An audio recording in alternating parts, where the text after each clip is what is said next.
To whom much is given, much is expected.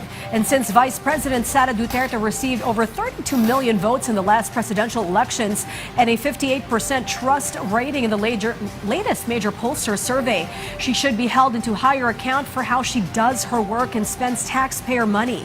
Our Mary Vel Custodio has more on House Prosecution spokesperson Ace Barber's statement on accountability.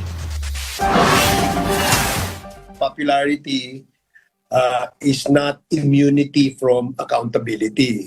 That was the remarks of impeachment manager and spokesperson Robert Ace Barbers following the latest social weather station or SWS survey on Vice President Sara Duterte's trust rating. Based on the survey conducted from June 20 to 29, 59% of the respondents said they were satisfied with the Vice President's performance.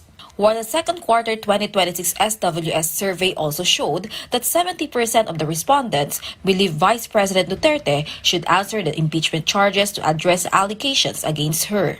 With the high popularity, trust and satisfaction ratings ng ating Vice Presidente, dapat mas mataas yung standards ng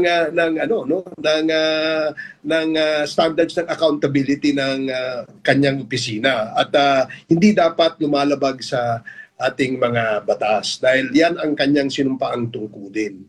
So para sa akin 58% popularity and trust as against 70% ng tao sa buong Pilipinas ay gusto siyang sumagot, no? Siguro yun ang tingnan nating mabuti. Meanwhile, counsel for the prosecutors and spokesperson Attorney Benjamin J. Tolosa said the public should focus on the impeachment trial. He urged Filipinos to listen and carefully evaluate the evidence presented by both sides to avoid being misled by misinformation and disinformation. Suriin ho natin mabuti ang ebidensya na ilalatag ng magkabilang panig para hindi tayo maligaw sa mga napakaraming misinformation and disinformation campaigns.